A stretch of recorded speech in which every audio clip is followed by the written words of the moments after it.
በተክሊል ያገባሁት የ27 ዓመት ባሌ እሱ በሚያውቀው ከሌላ ፍቅር ያዘኝ። ልክ ሆን ብላ በገንዘብ የሸጠቻቸው እስኪመስል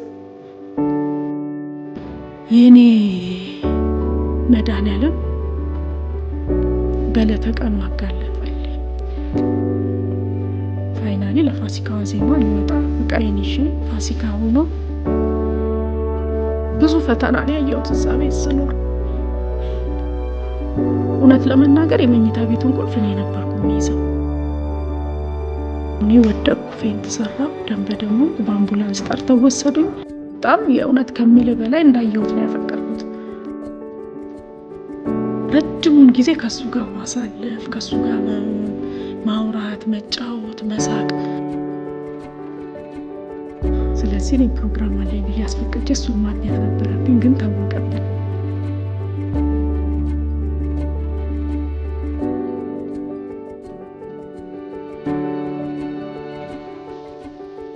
ብርሃን ቲዩብን ምርጫችሁ አድርጋችሁ እየተከታተላችሁን ስላለ ከልብ እናመሰግናለን። እንግዲህ ዛሬ የጋበዝኩላችሁ እንግዳዬ ቅድስት ትባላለች። ከሷ ጋር ብዙ ነገር እንጫወታለን፣ ትማሩበታላችሁ። አብራችሁን ቆዩ። እንኳን ደህና መጣሽ ጊዲዬ። እንኳን ደህና ቆየኝ ጆሲዬ። እንግዲህ ስላንቺ የተወሰነ ለማጥናት ስሞክር እነዚህን ደብዳቤዎች አገኘሁ እና ብዙ ሚስጥራት ያሉባቸው ደብዳቤዎች እንደሆኑ ሰማሁ። ካንቺ ደግሞ ሙሉ መስማት ፈለግኩ። ምንድን ናቸው? ምን አይነት የፍቅር ደብዳቤ ናቸው? መቼ ነው የተጻፉት? እስቲ ስንጫወት። በህይወት ዘመኔ ምን አለሽ ብትለኝ ከእግዚአብሔር ውጭ የሌለኝ ቢሆንም ስለ ፍቅር ህይወቴ ግን ስጠየቅ በጣም በኮንፊደንስ በሙሉ ራስ መተማመን ላወራው የምችለው ከልጅነት ጀምሮ ከ9ኛ ክፍል ጀምሮ የቀጠለ በፍቅር አንድ ላይ ከትዳር ጋር ተጀምሮ ሚስ አንደርስታንድ እንዳያረጉኝ 27 ዓመታትን አብረን የቆየን። ትዳር 21 ዓመት፣ ከትዳር በፊት 6 ዓመት በፍቅረኝነት በቆየን ሰዓት የተጻፈ ደብዳቤ ነው። አንቺም ባለቤትሽም ስትጸጸፉት የነበሩ ናቸው? አዎ። ቀኑን እዛው ላይ ማየት ትችላለህ። ቀኖች አሉ። ሪሊ በቀናት ደረጃም ይጻፋል? በትክክል ቀን አለው፣ ዓመተ ምህረት አለው፣ ወር አለው። መረጃዎች ናቸው። በነገር ላይ ጆስዬ እነዚህ ጉዳዮች ለታሪኬን በመጻፍ ለማተም ከራሴ ባክግራውንድ ጋር ወደ ፊልምም ለመቀየር የታሰቡ ናቸው። ካንተ ጋር በምናወራ ሰዓት ጠቃሚ ሆኖ ስለተገኘ ቢሆን ስለተባለ ነው የመጣሁት እንጂ ረጅም ነው። ከረጅሙ ታሪክ ግን ይሄኛው እነዚህ ደብዳቤዎች በብዛት የተጻፉበት ምክንያት በፍቅር እየቀጠልን እያለን 12ኛ ክፍል ገባ ስል ቤተሰቦቼ ማለትም አክስቶቼ የምኖረው አክስቴ ቤት ነበርና በዚህ ጉዳይ ላይ ደስተኛ አልነበሩም በእኔ ፍቅር ህይወት። ምክንያቱም እሱ ተማሪ ነው፣ ምንም የለውም፣ እኩያዬ ነው።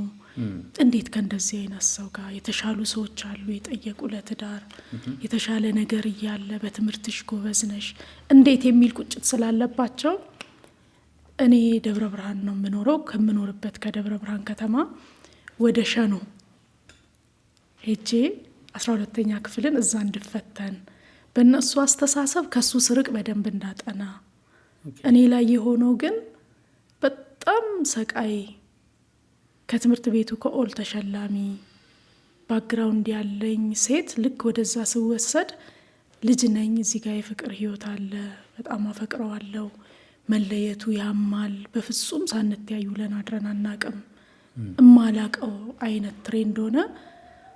ይሄ ደብዳቤ በቀን 2 ነበር የሚጻፍልኝ። ያው የዛ ጊዜ ስልክ የለም።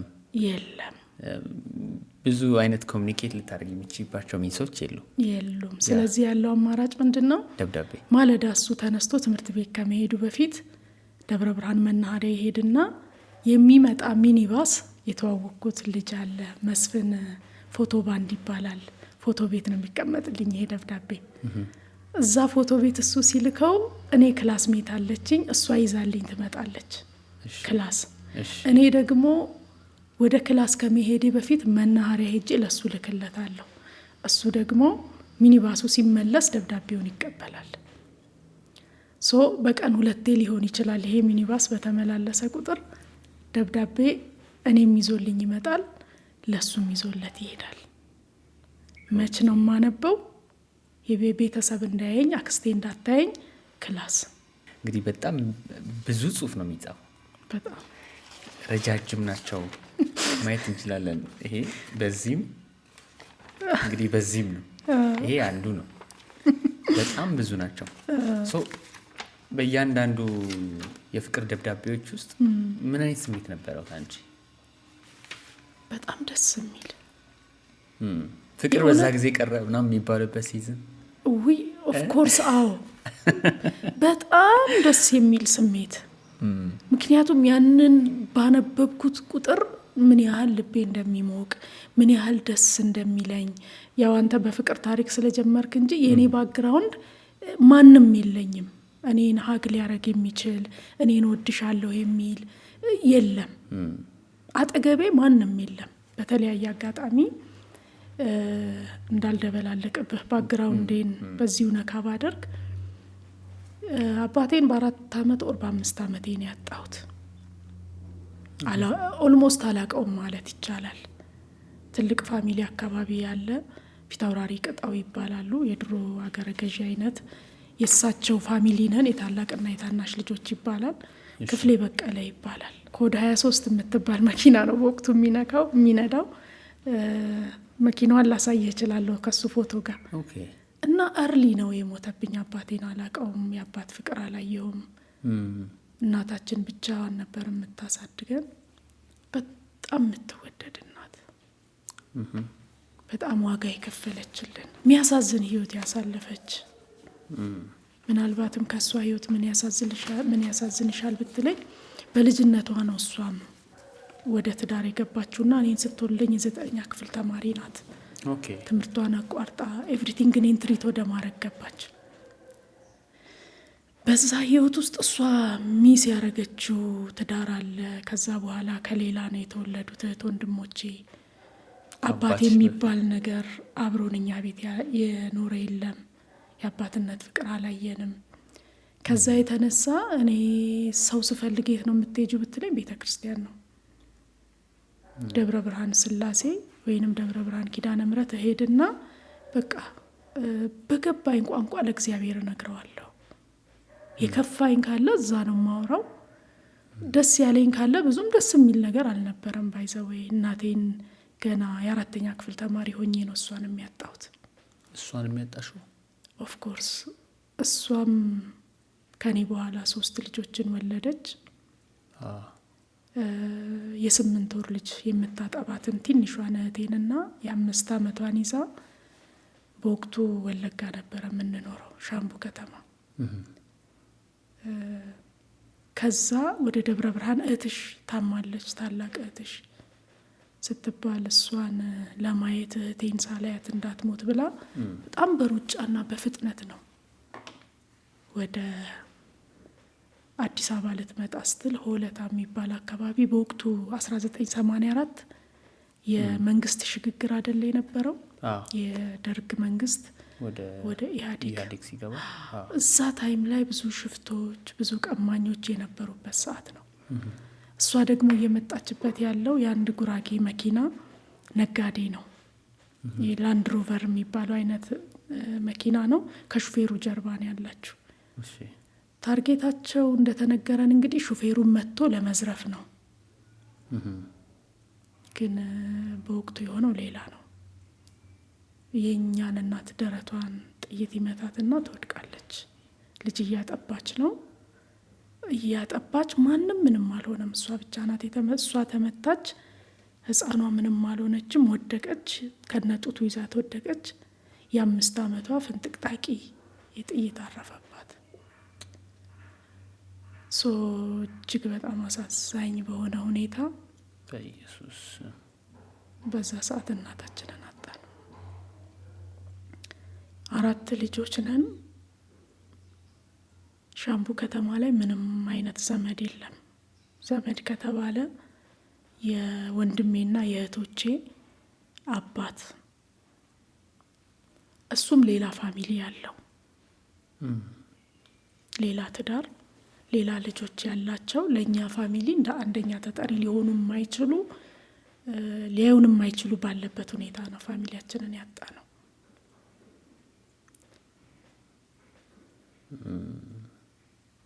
እና ይሄ አሳዛኝ ህይወት ሲቀጥል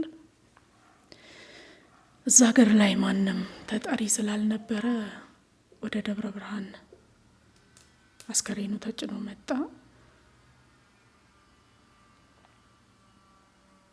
ሲመጣ ለዘመናት አልቅሼበት አዝኜበት በቃ ምንም የለኝም ብዬ ብቻዬን ማንም ሊረዳኝ በማይችል ሁኔታ ያሳለፍኩበት ጊዜ ነበረና ኢቭን እናቴን ስቀብራት ልጅ ነኝ የ4ኛ ክፍል ተማሪ አስዩም የ11 ዓመት ምናምን ወይኔ ወይኔ ብለህ አልቅሰህ የማይወጣለት አይም እያደር ከዘመናት በኋላ ዛሬ ነው ኢቭን ዛሬ ሲሰማኝ ፊልም ማረገው ነገር አለ ማጣት። እኔና የ8 ዓመት ኦር የ9 ዓመት ወንድሜ ነን ያለ ነው። ፎር ዩር ሰርፕራይዝ የህፃኗን ልጅ ሌላ ሰው እዛ ወስዶብን የ5 ዓመቷ ናት ከአስከሬን ጋር የተመለሰችው። እና ትንሽ ከባድ ታሪክ ነው። እሷን ሌላ ሰው ማንም የላቸውም እዛ ሀገር እናታቸው ብቻቸውን ነበር የምታሳድጋቸው ብሎ ነጋዴው ሲናገር መሀን ሴት ነበረችና እኔ ያሳድጋታለሁ ብላ እሷን ወሰደቻት። ሰነድ የለም ውለታ የለም ምን የለም ወሰደቻት። የ8 ወሯን እና ፋይናሊ ወደ ቤት አስከሬን ሲመጣ እኔና ወንድሜ ያው በህፃንነት ካስከሬን የሆነ የመሸሽ ካልቸር ነበረው ድሮ። ዛሬን ባላቅም ይሸሻለን። አስከሬን ሲታይ ዞር በሉ ይባላል። ጥለን ወደ ጫካ የሮጥ ነው። ከቤታችን አጠገብ ጫካ አለ። ምን ልልህ ነው ማልቀስ በማንችልበት እንደገና ደግሞ ሰው አጠገብ ሆኖ አይዞ ብሎ እንባህን የሚጠርግል በሌለበት የሚሰማ በሌለበት ለአንድ ለ2 ቀን ያህል የወንድሜ እና የእህቴ አክስት አብራን ካደረች በኋላ ብቻችንን ቀረን። ፋሚሊ ገና አልሰማም። የእናታችንን ሞት ፋሚሊ አያውቅም። ብቻችንን ቀበርን። እህቶቿ አባቷ ምንም አይነት ዘመድ በሌለበት እኔና ወንድሜ ከማህበረሰቡ ጋር ሆነን አስከሬኑ ደሙ ይፈሳል፣ ይንጠባጠባል። እዛ ከሆለታ አዲስ አበባ ሄዶ የሆነ የሚያረጉትን አድርገው ብቻ ፋይናሊ ነጋዴው አስከሬኑን መልሶልን ሲመጣ ያማል። አስተዳደጋችን ምን ሆነ መሰለህ? እዛ ያሉት ፋሚሊ ወንድሜን ለምሳሌ አባቱ መውሰድ ፈለገ፣ እህቴን አክስቷ መውሰድ ፈለገች። እኔን ግን ማንም ሊወስደኝ አይችልም። አባቴ የለም። የአባቴ ዘመዶች ስቲል ናው በቂ መረጃ የለኝም። ኖበዲ የሚነግረኝም የለም። እና እንደውም አሁን በቅርብ ነው መሰብ ወርቅ ትባላለች የፊት አውራሪ ቅጣው ልጅ ናትና ዲያጎታችንን ታሪክማ እኔ ነኝ የምነግርሽ እያለች የአባቴን ፎቶ ትልክልኛለች። በቃ የአባትነት ፍቅር የተወሰነ እንዲገባብኝና አባቴን እንድጠላው ነው ተደርጌ ያደግኩት። እናቴም ምንም ነግራኝ አታውቅም። ምንም ክፋቱንም ደግነቱንም ነግራኝ አታውቅም። አንደኛ ቶሎ ሞተ፣ ሁለተኛ ልጅ ናት ብላ አስባ ነው መሰለኝ ነግራኝ አታውቅም። ፋሚሊዎቼ ግን መጥፎ እንደሆነና ያለ እድሜዋን ቀጨው፣ ያለ እድሜዋ ያለ ልጅ የልጅ እናት አረጋት ይሉኛልና ጥሩ ኢሜጅ አልነበረኝም። ናውዴይስ ግን በጣም ነው የምወደው። ጥቂትም ብትሆን ትውስታለችኝ። መኪና ነድቶ ሲገባ አቅፎኝ ፒካፕ ላይ ሲያስቀምጠኝ ይሄ ፍቅር ይሄን ብቻ ቴስት እንዳደረገው ፈልጋለሁ። ከምንም በላይ ግን የእግዚአብሔር አባትነት ስላለ ከልጅነቴ እስካሁን እኔ አልዋሽህም፣ በጌታ ሰውን አይደለም እግዚአብሔር እኔን ትሪት ማድረግ የጀመረው። ከልጅነቴ ጀምሮ ያልተወኝ አምላክ አለ። ሰዎች ሚስ አንደርስታንድ ሲያደርጉኝ የሚረዳኝ፣ ሳለቅስ እንባዬ የሚሰማው። ላልጮህ እችላለሁ። ሰው ፊት ሲያዩኝ የሳቂታነት ባህሪ፣ ተጫዋች ነኝ፣ እስቃለሁ፣ እጫወታለሁ። ምንም አይመስለኝ ሰው ፊት። ምናልባት በጀርባ ሳለቅስ አድሬ ይሆናል፣ ይሰማኛል። ያለ እናት ማደግ፣ ያለ ቤተሰብ ማደግ ትችላለህ ሳትባል በቃ ምንም ነህ እንደዛ ተደርገህ ነው የምትታሰበውና በዛ ውስጥ እኔና ወንድሜ በጣም እናለቅስ ነበር። በታችን አንደኛው እህታችን ስለቀረች የእናታችን ሞት ገባን። ሰው ደብዳቤ ነው የጻፍኩት።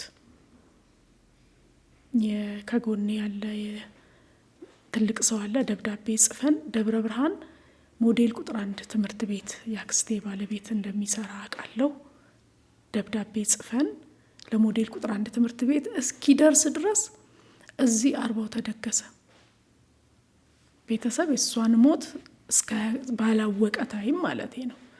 እዚህ ጋር በልጅ አቅሜ 40 እንዲደገስ ተብሎ ኤቭሪቲንግ በዛ እድሜ መደረግ ያለበት ይባላል። ከዛ ነው ቤተሰብ ሰማ። አያቴ በጣም የምወዳቸው የዛሬ 14 ዓመት ነው እሳቸውን ያጣሁት። ወንድ አያቴ በቃ የዘመድ ጥግ የሰው ጥግ ናቸው። ካህን ናቸው፣ መነኩሴ ናቸው። ፍቅር ከተጋባብሽ ብትል ከሳቸው ነው ብለህ አላፍርም። ምንም ኔጌቲቭ ነገር የማይታያቸው አንቺ እኮ ብለው ማሞገስ እንጂ መንቀፍ የማያውቁ። በጣም እኮ አስከፍታቸው ሊሆን ይችላል። በጣም እኮ አስቸጋሪ ህይወት ነው ያሳለፉት። ግን የፍቅር ሰው የሆኑ የጸሎት ሰው የሆኑ ሌት ተቀን የሚመርቁ የሚባርኩ አያት አሉኝ። የእናቴ አባት እናቴ በጣም ይወዷት ነበር በልዩነት እና እሷን በማጣት ውስጥ እሳቸውም እህቶቿም በጣም ብዙ አዘኑ። ያለ እድሜዋ ነው፣ በትዳር አልተመቻትም። የ4 ልጆች እናት ናት። ህጻናትን የት ይበትኑ ነው የት ያድርጉ ነው፣ ተጨነቁ።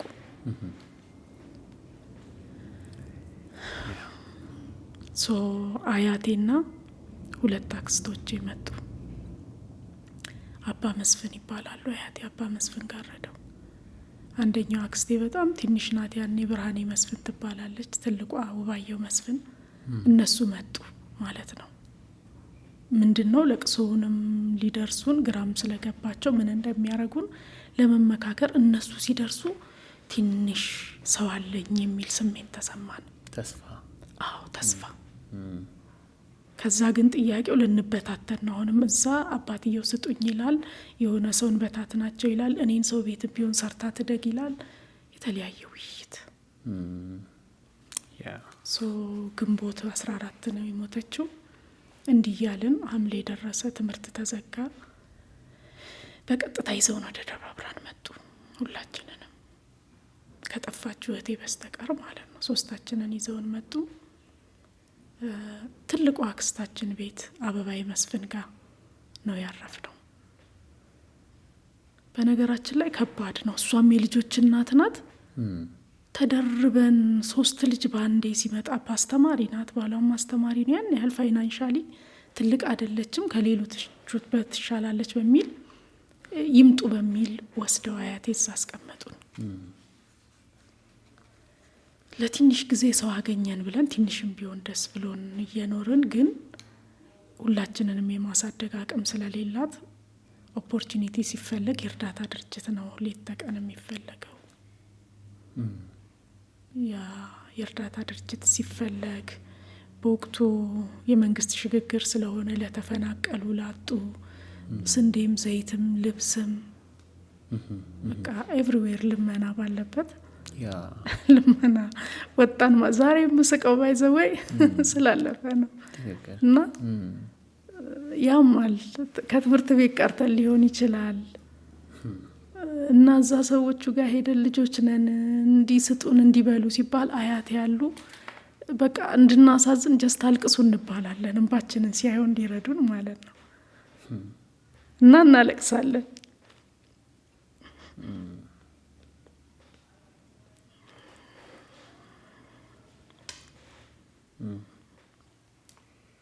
ሰው አዝኖ እንዲሰጠን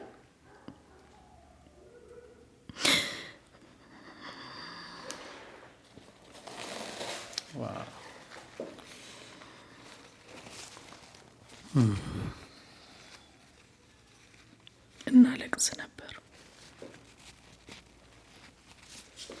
ረሃብ መጥፎ ነው፣ ማጣት መጥፎ ነው። የእናቴ ሞት የተሰማኝ በየሄድንበት ማልቀስ ግድ ሲሆን፣ የሰው ፊት ስታይ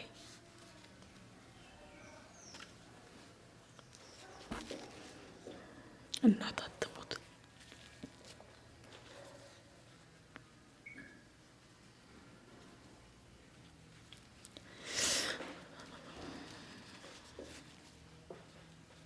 እናት አትሞት። ምናልባትም በዚህ አጋጣሚ እናቶቻችሁ አብረው ያለው አይቅለልባችሁ። ምንም ደሃ ብትሆን እናት መኖሯ ብቻ ስላለች ብቻ እናታችን ከየትም አምጥታ የእሷ ፊት ማዲያት አውጥቶ እኛ ልጆቿ በሰው ፊት እንድናኮራት ጎበዝ ልጆች እንድንሆንላት ትከፍል የነበረው ዋጋ ትዝ ይለኛል።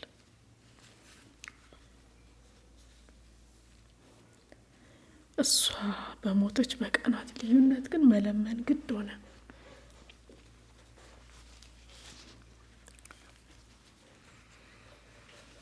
ትንሽ እንባችንን ሊያብስ የሚችል ምናልባትም በወቅቱ ፎይታ የሰጠንን የእርዳታ ድርጅት አገኘን እና እዛ ማህበር ውስጥ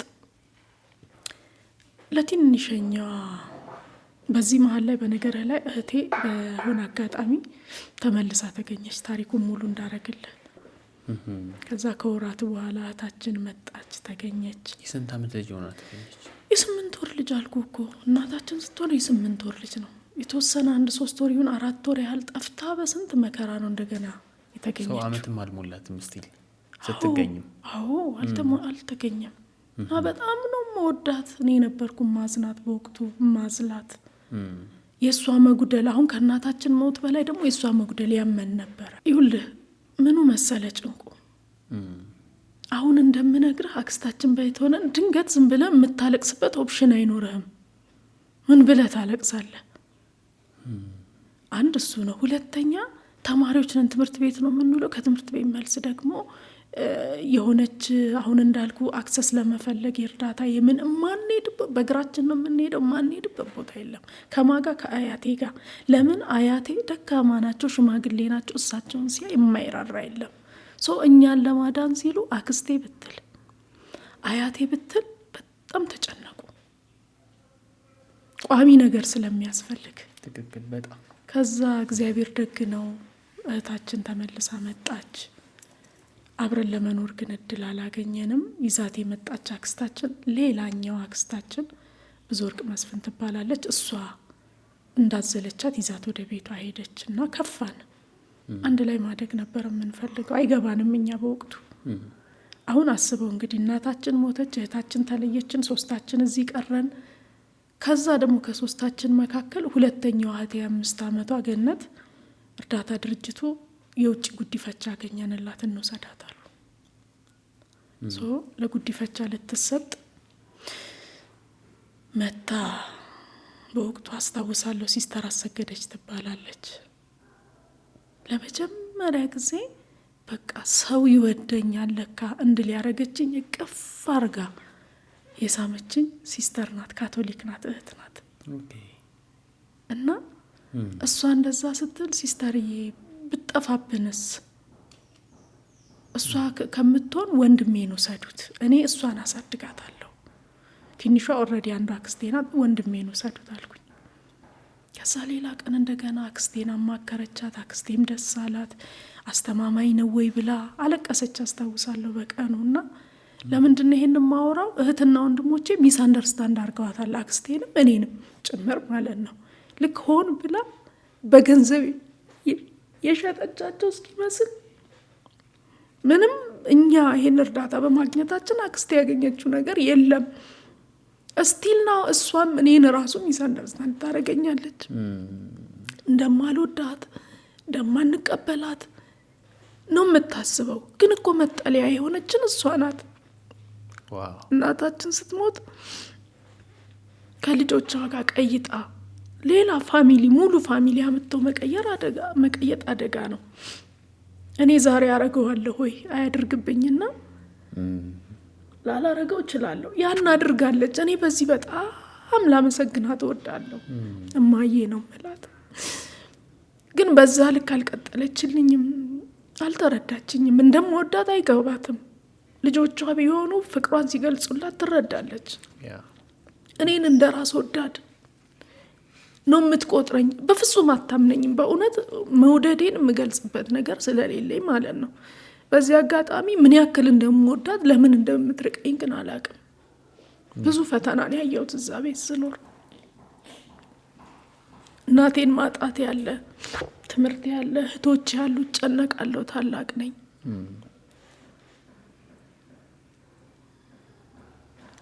ብቻ ለማንኛውም በዚህ ሁኔታ ውስጥ ለቤተሰብ ከባድ አደጋ ነበረ። ትንሿ እህቴ የሚወስዳት ሰው አገኘች። ከዛ ወንድሜን ደግሞ በሌላ ቀን አሁንም ያልኩ ሲስተር አሰገደች። ወንድሜም እህቴም ካቶሊኮች ግቢ ገቡ። ጣሊያንኛ መማር ጀመሩ። በቃ ጠረናቸው ተቀየረ። ሽቶ ነው የሚሸቱት።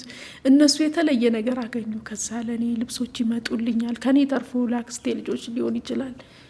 በቃ የተሻለ ኢንቫይሮንመንት መጣ። ሶር ኬሪና ይባላሉ፣ ማድሬ ኬሪና። እናቴን ባጣ እግዚአብሔር እናት አድርጎ ይሰጠኝ። በየወሩ እርዳታ ይሰጠናል፣ እንሄዳለን በብር። አሁን እኔ ደሞዝተኛ ሆንኩ። በብር የምረዳ በወር 100 ብር ያኔ ብዙ ነው። ከዛ እነሱ እኛ አድገን እንወስድሻለን ታናናሽ፣ ይህን አይነት ተስፋ ደስ የሚል ሰንቀው በሳምንት 1 ቀን ይፈቀድልኛል። ሄጄ ጎበኛቸዋለሁ፣ እናወራለን። ከዛ እኔ ቤት ውስጥ ደስተኛ ሆንኩ። አሁን ትኩረቴ ወደ ትምህርቴ መሆን ጀመረ። ደስ የሚል ትንሿ እህቴ አንደኛዋ አክስቴ ጋር ነች። ብናፍቃትም አንዳንዴ እየሄድኩ የማያት እድል አለኝ። ብዙ ሩቅ አይደለም እና እንደዚህ የተወሰነ እየሄድን እያለ ከቤት የመውጣት አጋጣሚ የመጣው ቤት ውስጥ አለመግባባቶች መምጣት ጀመሩ። ልዩነቶች ተፈጠሩ። ከአክስቴ ልጅም ጋር በጣም ነው የምንዋደደው። ህይወት ትባላለች። ግን አት ዘ ሴም ታይም ደግሞ እሷ ቤት ውስጥ የቦስ አይነት ቤቴ ነው የሚል ነገር፣ እኔ ደግሞ ባዳ መሆኔ ልጅ ስለሆነች ሳታስበው አንቺ የገፊ ልጅ እናትሽን ገለሽ የኔን እናት ደግሞ ልገይ ነው ትላለች። ኢቭን እሷ ዛሬ ላታስታውሰው ትችላለች። እኔ ውስጥ ትልቅ ችግር ነበረው። የሆነች ነገር ስንጣላ የተጣላ ነው በሌላ ርዕሰ ጉዳይ ዘላ እዚህ ላይ ነው የምትገባው። በገዛ ቤቴ ትለኛለች። ልጅ ናት እኮ እሷም ታናሼ ናት በእድሜ አይ ቲንክ 2 ዓመት ከምናምን እበልጣታለሁ። እሷንም ሳይቀር ከታች ያሉትን የአክስቶቼ ልጆች ሳይቀር ማስጠናው እኔ ነኝ። አስጠኝ ይባላለሁ። ኃላፊነት ይሰጠኛል። የቤት ውስጥ ስራ አለ። እናቴ እያለች እንጀራ ስጋግር ያለው እንጂ እንጀራ ጋግሬ አላቅም። አነባበሮ ስጋግር አውቃለሁ፣ ጋግሬ አላቅም። አክስቴ ቤት ስመጣ ግን እችላለሁ አልኩ እንድመሰገን። እናቴ እኮ እንዲህ እችላለሁ። ከዛ እንጀራ መጋገር፣ ከዛ አነባበሮ መጋገር፣ ከዛ ልብስ ማጠብ፣ ስራዎች ቀስ እያሉ ሎዶች መጡ። ፊት ለፊት ደከመኛ አልልም፣ በጀርባ ግን በጣም ይሰማኛል።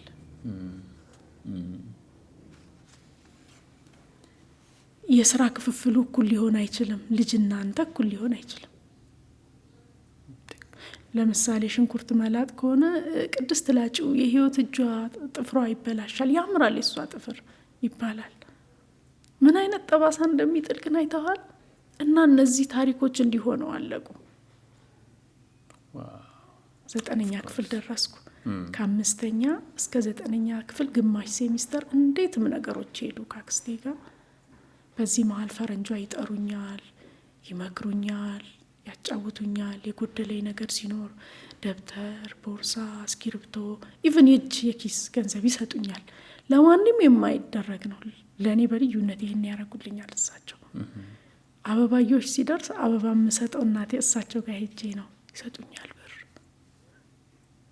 ከጣሊያን መጡ ሲባል በቃ ፈነድቃለሁ። ጥበቃ አይከለክለኝም እኔ እሳቸው እኔ በምን አይነት ልዩነት እንደፈቀዱልኝ በአቅም እዛ ግቢ ሲሄድ እኔ አልከለከልም፣ እሄዳለሁ። ከዛ ኮንቴነሩን ክፍት ያደረጉና አንተ ነው የሚሉት፣ አንቺ ማለት የትኛውን ትፈልጊያለሽ ነው የሚሉኝ። ዘይት ሊሆን ይችላል አነሳለሁ፣ ብስኩት ሊሆን ይችላል፣ ልብስ ሊሆን ይችላል። ብቻ የሆነኝን ምንም ነገር እስክችል ድረስ ተሸክሜ እሄዳለሁ። እስከዚህ ድረስ ነው መብት የሰጡኝ። ዋው!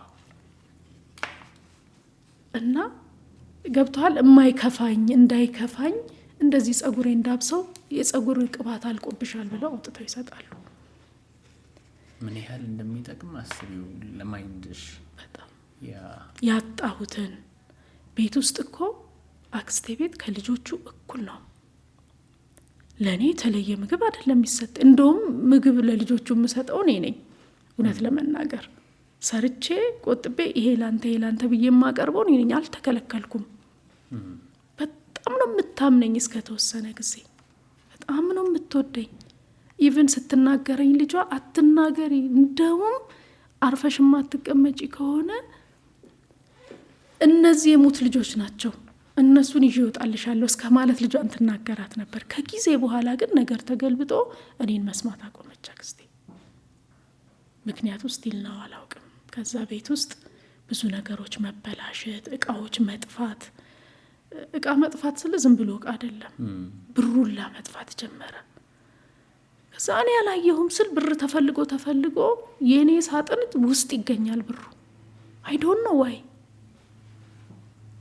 እኔ ስቲል ነው የማልወደው ነገር ሌብነት ነው። በቤቴ ውስጥ የትኛውንም አይነት ዘመድም ባመጣ ባሳድግ ሰራተኛም ብቀጥር ምንም አይነት ቁልፍ የለኝም። የምንም ለምን ብትለኝ እዛ ጋር ተጎድቻለሁ። እኔ የምንም ቁልፍ እንዴት ከልጆቼ ቆልፋለሁ? እኔ ኖ አልቆልፍም፣ አልወድም። ከዛ እዛ ጋር አይደለም ሌላ ተቀምጦ ሊሆን ይችላል፣ ምግብ ሊሆን ይችላል። ለሚዲያ ስለማይመጥን መተው ስለፈለኩ ነውና ከዛ ነገር ጀርባ እስከ ዛሬ እዚህ ቤት ይሄ ነገር ጠፍቶ አያውቅም። አዲስ የመጣችው እሷ ናት በሚል ብቻ ነገሮች በጠፉ ቁጥር እኔ እንደወሰድኩት፣ የሆነ ነገር በተበላሸ ቁጥር እኔ እንዳጠፋና ሙሉ በሙሉ ጥፋቶች እኔ ላይ እንዲያርገሻል፣ አንቺ እንዲያርገሻል፣ እንዲሆኗል ሲባል ፊት ለፊት ምላሽ አልሰጥም፣ አላረኩም ነው። በጀርባ ግን ሳለቅስ አድራለሁ። እናቴ ብትኖር እኮ እኔንም ያምኑኝ ነበረ እላለሁ። እና ያክስቴ ባል ያ ቃል ሲከፋኝ ዘውጋ ኃይሌ ይባላል። አክስቴ ልብ ሳትለው ባስከፋችኝ ሰዓት ሳይቀር ሰው የማባበል ጸጋ ኖሮት አይደለም። ዝም በይ አይዞሽ በቃ ነው የሚለው። አለቀ። ድንገት ሳለቅስ ካየኝ ምን ሆነሽ ነው? ምንድን ነው? ተነሽ በቃ። ይቺ ቃል ታጽናናኝ ነበረ። ስወደው በእውነት የዋ ሰው ነው። ድንገት ተጣልቼ ካክስቴ ከመውጣቴ በፊት አንድ ሙከራ አደረግኩ። ሰርቪስ ውስጥ አንድ ቤት አረግኩና ሰርቪስ ውስጥ አልጋዬ ምናምን ተደረገልኝ። ከዛ በኋላ በቃ ከቤት ትንሽ የመገንጠል ስቴፕ እየመጣ ወደዛ አልጋ ገዙልኝ፣ ፈረንጇ ብርድ ልብስ ገዙልኝ። ከዛ ሰርቪስ ውስጥ የመኖር ከዛ ሰርቪስ ውስጥ ስኖር ደግሞ ኤቭሪቲንግ የራስ ወዳድነት ስሜት እንዳዳበርኩ እየሆነ ተሰማ። ከዛ ቀስ ሲል መጣላት፣ በቃ እርስ በርስ። ከዛ እቃዬን አንዳንድ ጊዜ ታወጣውና ሂጅልኝ ከዚህ ትለኛለች። የት ልሂድ? ከዛ እንደዚህ አይነት ነገሮች ሲደጋገሙ ቀጥታ ለሚያሳድጉኝ ፈረንጅ ነገርኳቸው። ዞርኬሪና አልቻልኩም። ቤት ውስጥ አለመተማመን አለ። እቃዎች ሲጠፋ እኔ እንደሰረኩ ነው የሚታወቀው። በቃ ተረጋግቼ ማጥናት አልቻልኩም። እንጣላለን። ያክስቴ ልጅ አንድ ጊዜ ህይወትን በእውነት ወገቧን በትልቅ እንጨት ነው ወገቧን የመታዋት። በወቅቱ እሷ ልጅ ናት። ስመታት አጎቷ ነበረ፣ ዘውዴ ይባላል። ዘሎ መጥቶ እሱን ያስጣለኝ እንጂ በምላሹ እሷ ያልሆነ አደጋ ታደርስብኝ ነበር። ብላ ነው የቀረችው። ከተናገረችኝ ነገር አንፃር በያዝኩት መጥረጊያ ወገቧን ነው ያልኩት። እስከዚህ ድረስ በቃ አለመግባባቶች ታውቃለህ ምን እንዳመጣቸው አለመግባባቶችን ፉክክር መስለኛል። እኩያ ስለሆነን የሆነ ፍቅሯን የተሻማው መስለኛል። አሁን ሲገባኝ ኔጌቲቭሊ ሳይሆን ፖዚቲቭሊ ስመነዝረው የእናቷን ፍቅር የተሻማው አመኔታ ለኔ መስጠቷ አማዬ እሷን ያለማመን እንደዚህ አይነት ነገሮች እየመጡ መጡ። ሶ ፋይናሊ 450 ብር ነው ጠፋ የቁብር ኦሬድር አክስቴ ያስቀመጠችውና አንቺ ነሽ ተባልኩ። እኔ ደግሞ በወቅቱ በቃ የመጨረሻ ከፍቶኝ ምንም መኖር ስላልቻልኩ እሷም እያመነችኝ ስላልሆነ ልወጣ ቤት ተከራይቼ ልወጣ ለፈረንጇ ነግሬያቸው ኦልሬዲ ቤት እየፈለኩ ነው። ደብዳቤ ጽፌ ለአንዷ አክስቴ ከቤ ትባላለችና አልቻልኩም። ታናሽ እኮ ናት 2 አመት ምናምን ነው እሷ የምትበልጠኝ። ለሷ ብሶቴን ጽፌ ወደ መራ ቤት የላኩላትና ደብዳቤውን ፖስታ ቤት አስገብቼ ስመጣ ፈተናነን ያልጠበቅኩት ድንጋይ መወራወር ሰዎች ሲጣሉ ነው ይመስለኛል። ከጓደኛዬ ጋር አብረን ወደ ትምህርት ቤት እየሄድን ድንጋይ ይመታኛል ከኋላዬ። የሚነገረኝ በኋላ ነው። እኔ ወደቅኩ፣ ፌንት ሰራው፣ ደም በደም ሆንኩ። በአምቡላንስ ጠርተው ወሰዱኝ። ፈተናው ቀረ። እየሄድኩ ነው ወደ ፈተና። ነጭ ሸሚዝ ነው ከላይ የለበስኩት። ያኔ ዩኒፎርም የለም ነበር። 9ኛ ክፍል ሆኜ ግማሽ ሴሚስተር አልተጀመረም። ከላይ ነጭ ሸሚዝ ከታች ሱሪ ጂንስ ሱሪ እንደሆነ አስታውሳለሁ። ደም በደም ሆኜ ሐኪም ቤት ተወስጄ እነሱ አያውቁም የት ቆየች ብለው ሌላ ብጥብጥ ተፈጥሯል ቤት ከትምህርት ቤት። ጨረሻ ጓደኞቼ ሄደው ነገሯቸው። ተወሰድኩኝ። ልጁ ታሰረ። ልጁ አዝኖ የአባቱን ሬሳ ቤት አስቀምጦ ሊፈተን የመጣ የሆነ ልጅ ሲናገረው በንዴት ሲወረውር እኔ ላይ ያረፈ ፍንክቱ እስካሁን አለ ጭንቅላቴ ላይ።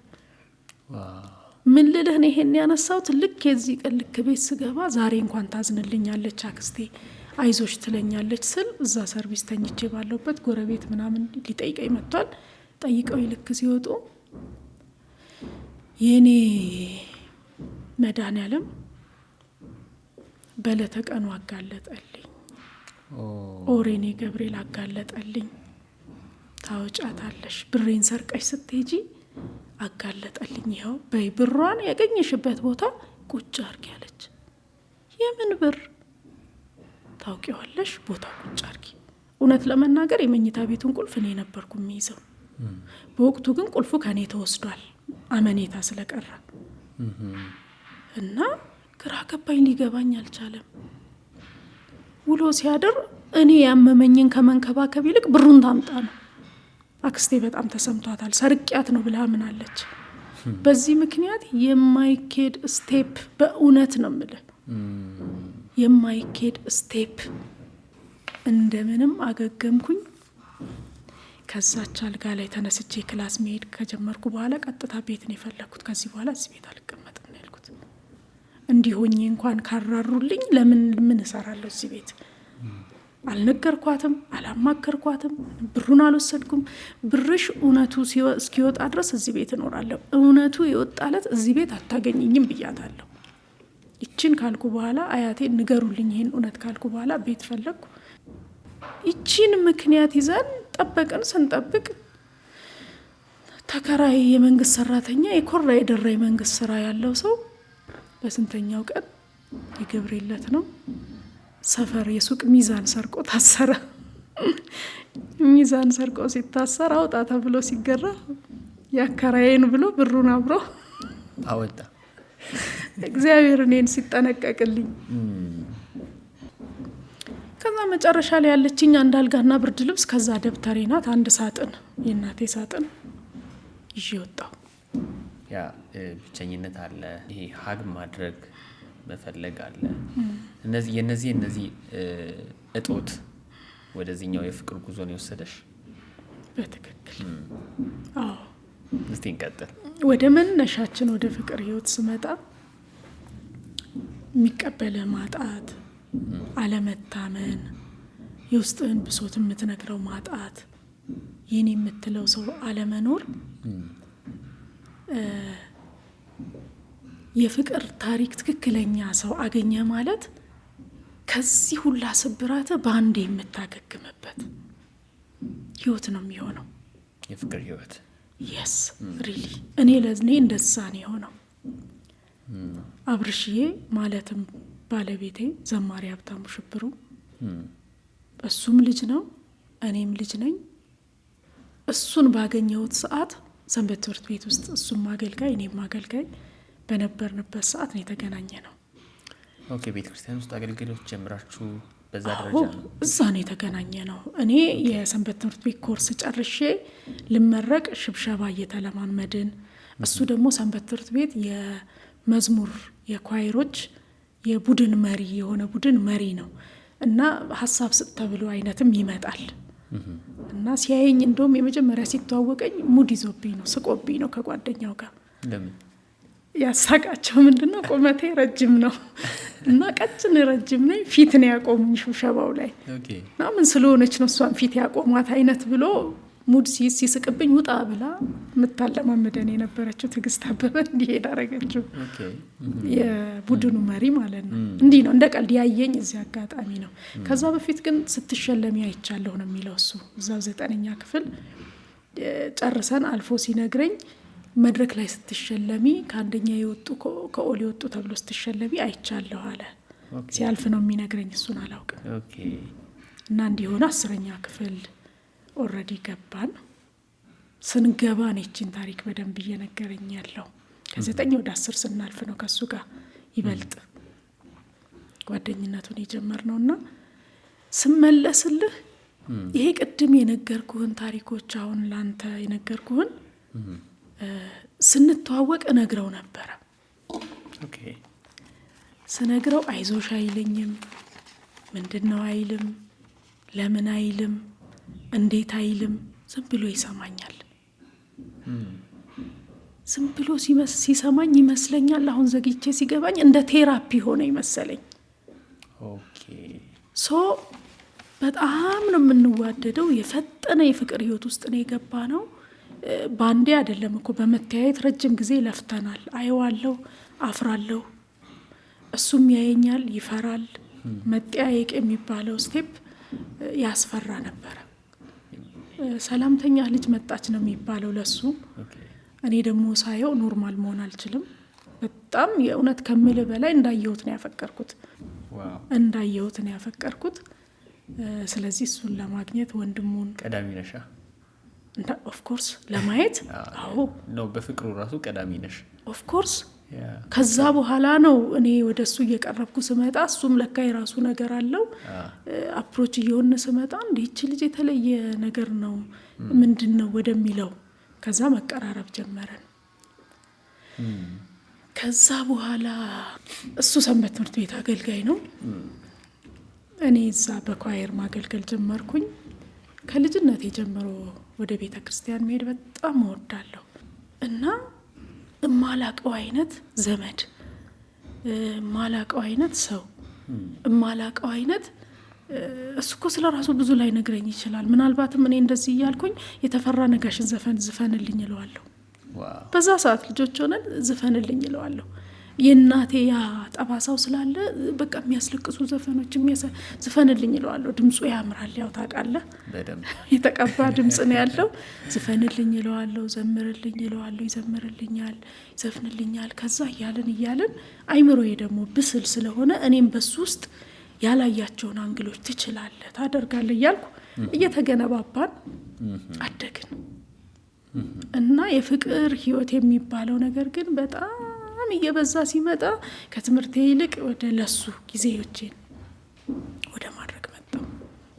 የራሱ የሆነ ኢምፓክት ነበረው። ረጅሙን ጊዜ ከሱ ጋር ማሳለፍ፣ ከሱ ጋር መሆን፣ ማውራት፣ መጫወት፣ መሳቅ።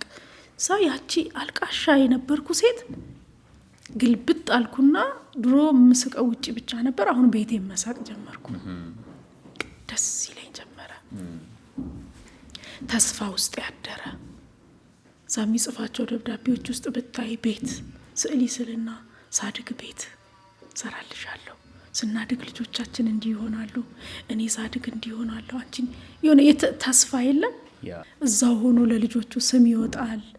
እሱ ለእኔ ስም አወጣ ቤቲ ያለ። አሁን ብዙዎች የሚያውቁኝ የመጀመሪያ ፖድካስቴን ቤቲ ሾው እል የነበረው ለዛ ነው። እኔ እሱን አብርሽ ነው የምለው እያለ አይዘልቁም አይሆኑም የተባለው ብዙ ተግዳሮቶች ቢገጥመውም ይሄ ፍቅር አለፈ። ከዛ ከቤት ከወጣሽ በኋላ እንዴት ቤተሰቦችሽ ችለው 12ኛ ክፍል ለዩሽ ብለህ ልጠይቀኝ ትችል ይሆናል። ወጣው ብዬሃለሁ። በወጣውም ግን የቤተሰብ የቅርብ ካውንስሊንግን አልተቃወምኩም። ወደ አክስቴ ቤትም ሄጄ ሰላም ለመፍጠር ሞከርኩ። ሙሉ ተአማኒነት ሊኖረኝ ባይችልም እንደ ትዕቢተኛ ብቆጠርም ተመልሼ ልጆቹ ስለሚናፍቁኝ አያለው። ግን ልባቸው ሙሉ በሙሉ አይሰጡኝም። በቃ ይሰማኛል። ቢሆንም እሄዳለሁ።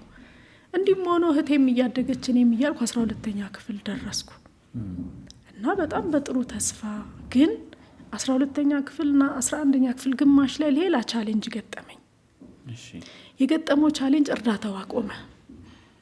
እርዳታው ማቆም ብቻ አይደለም፣ እኔን የሚረዱኝ ፈረንጅ ውጭ አይደለ ያሉት፣ አድራሻ የሚያውቁት ያክስቴን አይደለ፣ በሚያውቁት አድራሻ ሲጠየቁ ዱርዬ ልጅ አፍቅራ የለችም ኮብልላለች የሚል ምላሽ ይሰጣቸዋል።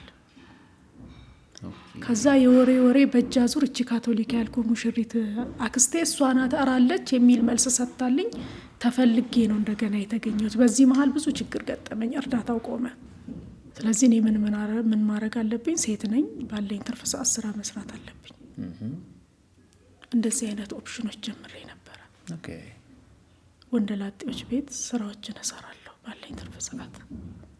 አሁን ሌላ ስቴፕ መጣ፣ ራስን ማስተዳደር።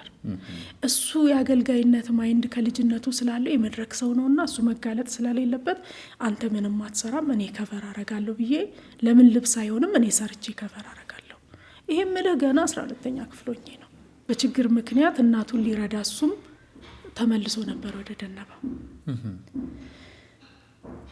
ይሄ ሁላ ሲሆን እርዳታው ባቆመ ሰዓት ላይ ይሄ ቻሌንጅ ስላለ ቤተሰብ ሲመክርም አንዳንዱን ተሰማ የለ 12ኛ ክፍልን ጥሩ ውጤት እንዲመጣልሽ ከፈለግሽ ውጤት ባይመጣ እንኳን የግል አስገብተንሽ እንዳናስተምርሽ ከፈለግሽ ይሄን ምርጫ እንስጥሽ።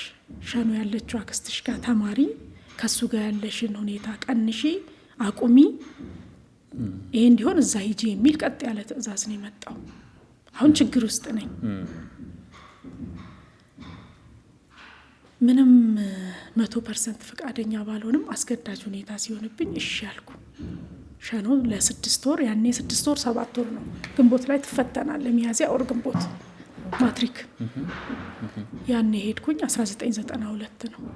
ተለያየን ማለት ነው። በዚህ አጋጣሚ እንግዲህ የደብዳቤው ሚስጥር እዚህ ጋር ነው የጀመረው። ሳልወድ በግዴ ሄድኩ። ስሄድ ቤተሰብ ሳያቅ እኛ ግን ኮሚኒኬት የምናረግበት ወይ እንደ ዘመኑ እንግዲህ ስልክ የለ፣ ቴክስት እንደራረግ፣ ያለን አማራጭ እነዚህ ደብዳቤዎች ናቸው። ሶ ፍቅራችሁን በደብዳቤ ነበር የምትገልጹት? ፍቅር በደብዳቤ።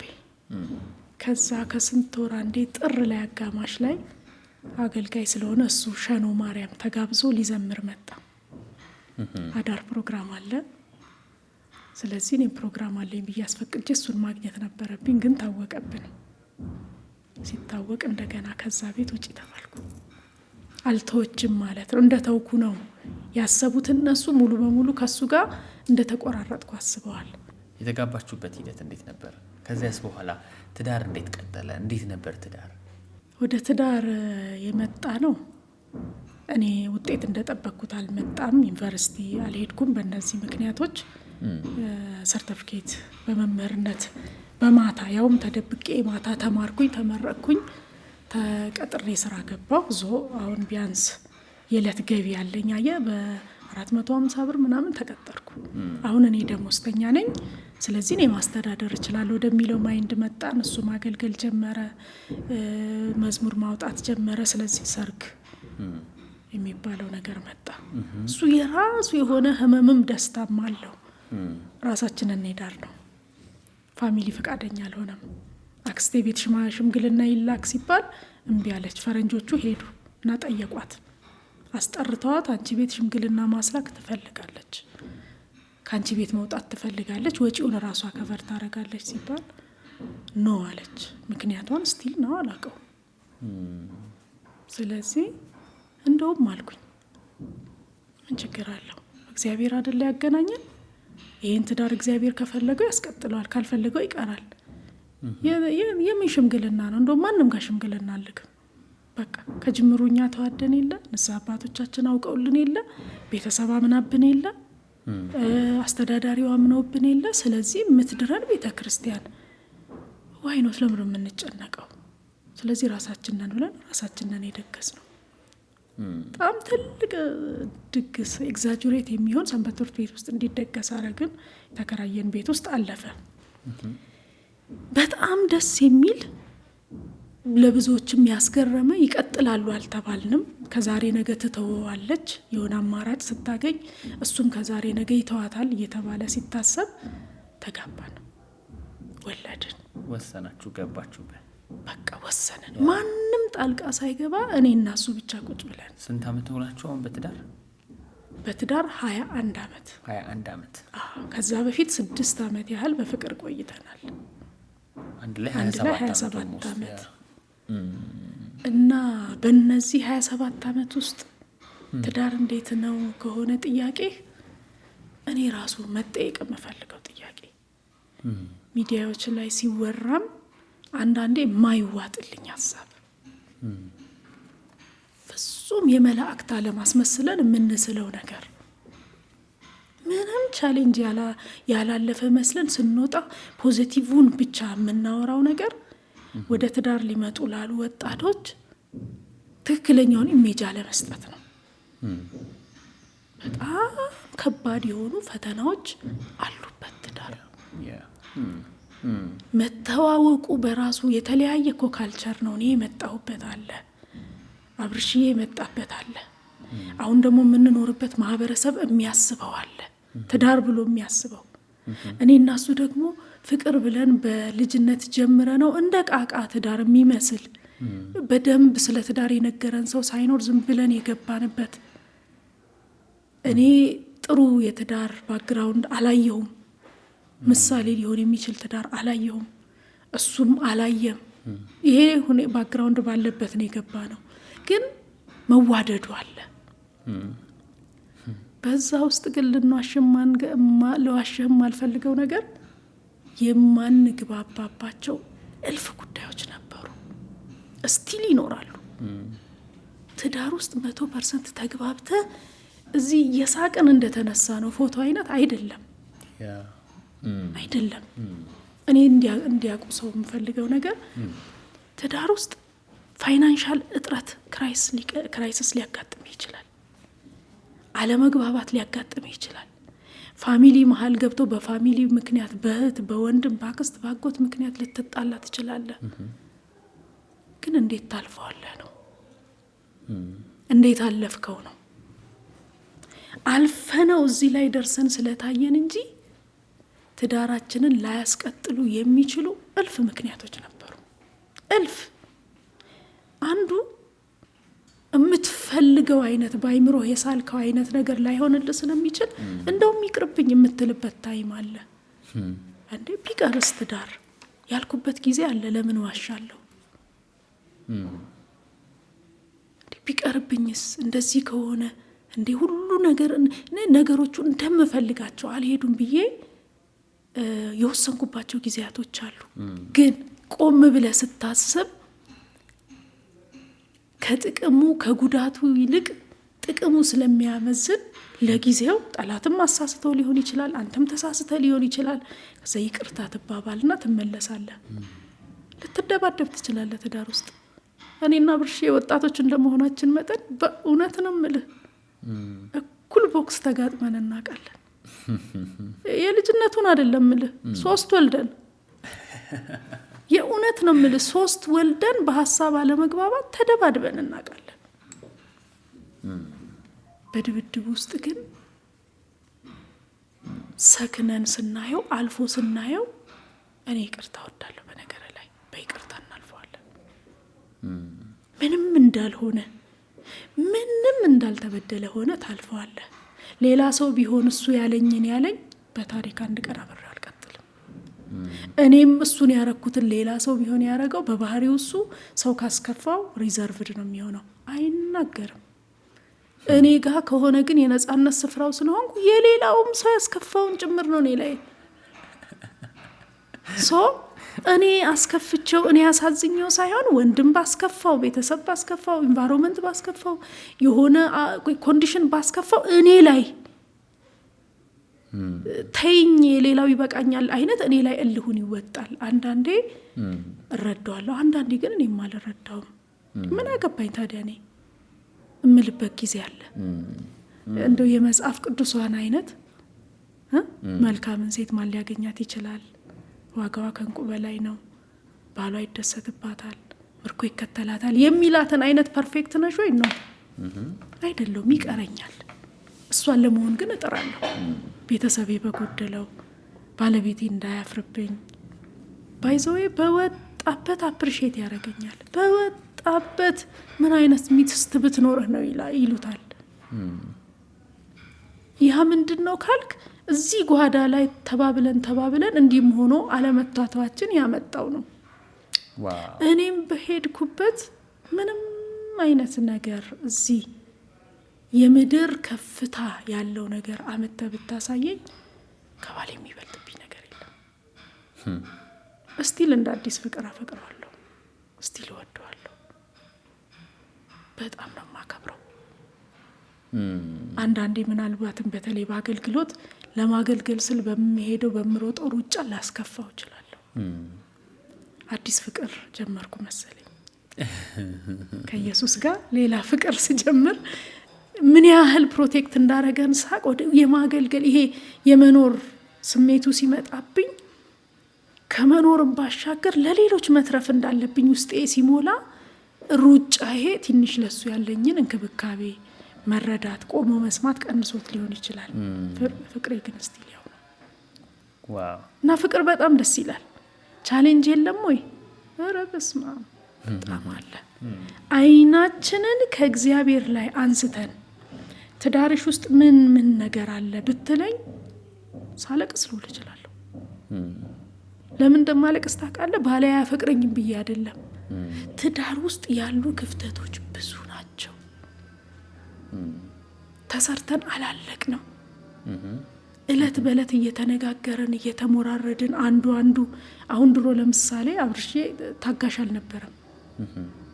እኔ በጣም ታገሰዋለሁ። ታጋሽ አይደለም። ቶሎ ይቆጣል፣ ቶሎ ይበሳጫል። እችለዋለሁ። የሆነ ጊዜ ደግሞ እኔ በጣም ልበሳጭና ይቺ በጣም ታከብረኛለች የሚላት ሚስቱ አናትህ ላይ ልቁም እስክል ድረስ የምናገረው ጮኬ የማወራበት ጊዜ አለ። ዘን ይረዳኝና የፍቅሬን መጠን አይቶ ይተውልኛል። ፍቅር ከራሱ ይልቅ መስጠትን ይፈልጋል። ልቀበል ብለህ ፍቅር ከገባህ አደጋለሁ። የእኔ ፍቅር የጸናው በመስጠት ውስጥ ስለሆነ ነው። የእውነት ልቀበል ያልኩ ቀን ሁሌ ይጣላለሁ። ለምን እንደሆነ ታውቃለህ? እንዲሆኝ አላየኸኝም፣ እንዲሆኝ አንተ እንዲያታረግልኝም ማለት የጀመርኩ ቀን እጣለዋለሁ። ዝም ብዬ ያለ ዋጋ አይደል የተወደደው። ፍቅር እኮ እንካ በንካ አይደለም። እንካ በንካ ቢሆን አንጸናም። ምናልባትም አሁን እዚህ ዘመን ላይ እንደ ማስተካከያ ብዬ የማስበው ትናንሽ ወጣቶች ሚዲያ ላይ ይወጡና ፍቅር ማለት ብለው የሚሰጡት ዴፊኔሽን አልስማማም ነው። እሱ አይደለም። ፍቅር ውስጥ መከራ አለ እንዴ! እግዚአብሔር እኮ እኛን ወዶን አንድያ ልጁን ሲልክልን ኢየሱስ ክርስቶስ መጥቶ እወዳችኋለሁ ነው ብሎ የሄደው። እዛው ሆኖ እንደሚወደን ነው የነገረን አይደለም። ወርዶ ዋጋ ከፍሎ የማይገባውን ለእኛ መሆን የሚገባንን ሆኖ የእኛን ነገር አድርጎ እኛን ተክቶ መውደዱን በተግባር ነው ያሳየን አይደል? ፍቅርም እንደዛ ነው። ባል የደከመለት ባልን የመያዝ፣ ሚስት የደከመችለት የሚስትን ድካም የመሸፈን፣ ተደጋግፎ የመኖር እንጂ የፍጽምና ዓለም አይደለም። የፍጽምና ዓለም አድርገን ስናቀብር ወጣቶቹ ያንን ይሰሙና በቃ ፍቅር ፍቅር ፍቅር ብለው ይገቡና አንደኛ እንደኔ ከትምህርት ዓለማቸው የፈለጉት ቦታ እንዳይደርሱ ይሆናሉ። ፍቅር የራሱ የሆነ ካውንስለር ያስፈልገዋል፣ አማካሪ ያስፈልገዋል። ወጣቶች ገና ፍቅር ሳይጀምሩ ሊመከሩ ይገባል፣ ሊነገራቸው ይገባል። ቻሌንጁ አብሮ የሚመጣው ነገር እንዴት ያልፉታል? የሚመስል ነገርም አለ፣ ፍቅር የሚመስልህ ነገር የሚመጣላ ውልብ ይልብሃል። እሱን ሁላ ፍቅር ነው ብለው ታለው ምናልባትም አንተም ፖድካስት ላይ ሊሆን ይችላል። ብዙ የተሰበሩ ትዳሮች እናያለን፣ ብዙ የወደቁ እህቶች እናያለን። ምንድን ነው ያኔ ነገራቸው አለመኖሩ ነው። ስለዚህ እንደ አቅጣጫም እንዲሆነን ትዳር ውስጥ ካወራንም ትዳር ውስጥ እያለሁ ነው የትዳርን ችግር ማውራት ያለብኝ። የግድ ባሌን ፈትቼ አይደለም እንዲገጠመኝ ማለት ያለ እያለሁ አሁን በፍቅር ውስጥ በትልቅ ፍቅር ውስጥ በትልቅ ትዳር ውስጥ ነው ያለሁት። አዎ ገንዘብ ያጣለት ባለቤቴን ልናገረው ይሄ ነገር ለምን ልል እችላለሁ። ግን ደስ የሚለው ደግሞ ከሱ ይልቅ እግዚአብሔርን መጠየቅ ገብቷል። የቤቴ ራስ ክርስቶስ ኢየሱስ ከሆነ ባሌን የኔ ራስ ካደረገው የኔ ስራ ድርሻ ባሌን ማመን ነው። አሁን ያመንኩበት ደረጃ አብርሽ እኔ ምን አገባኝ የዚህ ቤት ራስ እኔ አይደለሁም። እንዲህ ቤትዬ እንዲህ ጎሏል። ድሮ ቢሆን የትም ጉድጓድ ገብቼ ለምኝ አመጣለሁ። አሁን ግን መርህ እንደሳትኩ ገባኝ ኖሬ። ስለዚህ እጥራለሁ፣ እለፋለሁ፣ ማድረግ ያለብኝን አደርጋለሁ። ግን በረከት የሚመጣው በባሌ በኩል ነው፣ በቤት ራስ በኩል ነው። አይ ሪስፔክት ዚስ ይሄን አከብራለሁ።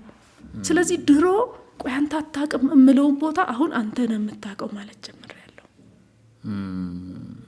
ቀስ ሲል ምን ይመጣብን መሰለ ሴቶች ፋይናንሻሊ ነገሮችን እያሸነፍን ስንመጣ ሁሉን ነገር አፎርድ ማድረግ ቻልን ማለት የሆነ ሰዓት ላይ ይሄ ባህሪ ነበረብኝ። ስራ አለኝ፣ ጥሩ ደሞዝ ነበረኝ፣ ፋይናንሻሊ ጥሩ ነኝ እንዳልኩ ያለሁበት ያ ድርጅት የሚደግፈኝ ነገር አለ።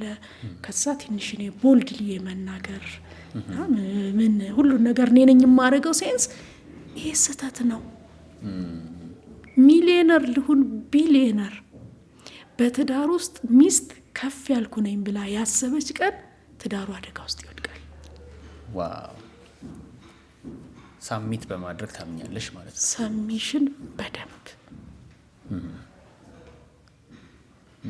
እኔ እኮ ምናልባት ከሱ የተሻለ የማውቀው ነገር ሊሆን ይችላል። ከሱ የተሻለ በሱ ጉዳይ ላይ ኳሊፋይድ ሆኜ ሊሆን ይችላለሁ። በፍጹም ግን እኔ በልጣለሁ በምን ሴንስ የመጣውለት ጸብም የሚመጣው ያኔ ነው። አይቀበልም እሱ። ከዚህ የተነሳ እኔ ይመስለኛል በእኔ የሚኮራው ራሱ እነዚህ ሁላ ነገሮች እያሉ አግሬሲቭሊ ነኝ ብዬ ስለማልወጣ ሚስቴ ብሎ በድፍረት ነብይ ቢያስፈልገኝ፣ ነብይ አማካሪ ቢያስፈልገኝ፣ ጸሎት የሚጸልይልኝ ቢያስፈልገኝ ለኔ በቃ አለኝ ብሎ ኮንፊደንስ ያደረበት በዝቅታ ውስጥ ነው። እና ፍቅር ዝቅታን ይፈልጋል። እንግዲህ በትዳር ጉዟችሁ ይህንን የመሰለ በጣም ብዙ የሚያምሩም ከባባድ ነገሮችን ማሳለፋችኋል። የነበራችሁበት የእምነት ጉዞ ከዚያ ሽፍት ስታደርጉ ከትዳራችሁ ጋር ከባድ ነገር ውስጥ አልከተታችሁ? በጣም እስቲ እሱን እንጫወት። በጣም አስፈላጊ ጥያቄ፣ ምናልባትም ብዙዎቹን የጎዳ ያለያየ እኔና ብርሽን ግን አሁንም የእግዚአብሔር ጸጋ ረድቶን ለእኔ ብሎ ነው እግዚአብሔር አንቺን ራሱን የገለጠልሽ እስኪል ድረስ እግዚአብሔር የሰራው ተአምር ነው። በእኛ ቤት በኢትዮጵያ ኦርቶዶክስ ተዋሕዶ ቤተ ክርስቲያን ስንኖር በስነ ምግባር ኮትኩታ ልናገባ ስንል በጋብቻ መነገር ያለብንን ነግረውን አሁን ብፁዕ አቡነ ቀለሚንጦስ ይባላሉ። አሁን ያኔ አስተዳዳሪ ነበሩ እዛው ደብረ ብርሃን ላይ። በሚገርም ሁኔታ በስርዓተ ተክሊል ነው የተጋባ ነው። ፎቶ አታች ማድረግ ትችላለህ። ከዛ ግን ወደዚች ቦታ ላይ ስመጣለህ በአንድ ጊዜ ቅድም ትዳር ያልጋ ባልጋ ጉዞ አይደለም። እንደው የመላእክት ዓለም አናስመስለው ያልኩ ለዚህ ነው። ትልቁ የጸቡ ምንጫችን በትዳራችን ዋናው የተጣላንበት ስፍራ ደግሞ ይሄ ነበረ፣ በእምነት ጉዳይ። ያ ፖይንቷ ምን መሰለች? ጥምቀት ነውና ጥምቀት ቤቷ አለ በአጋጣሚ ነው፣ አይውልም ቢዚ ስለሆነ። ለበዓላት ብዙ ጊዜ ቤተሰቡን ሪስፔክት ስለሚያደርግ ውጭ ሀገርም ብትጠራው ለበዓል አይሄድም። ለምን? ከኛ ጋር ለማሳለፍ። ያኔ ሁለተኛ ልጅ ብቻ ነው ገና የወለድ ነውና በዛ ውስጥ ጥምቀት እንድንሄድ ጧት ተነስቼ ለባብሼ ጥበቤን ምናምን አድርጌ ቁርስ በልተን ምናምን አብርሼ ተነስ ጥምቀት እንሂድ ነው። አይለብስም፣ አይዘጋጅም፣ የሆነ ቅዝዝ ይላል። ተነስ እንሂድ። በሚዲያ ላይ ፌስቡክ ምናምን የማየት እድል አለኝ። በጣም ቶሎ አርሊ ነው የነሱን ነገሮች የነበሩኝና አያለው። ሲታሙ አውቃለሁ። ሲታሙ ኢኔሴንስ ተሐድሶ እንትን ሊቀይር ነው እንዲህ አይነት አሉባልታዎች አሉ። መረዳቶች እኛም ቤት ውስጥ እናወራለን። መረዳቱ አለን።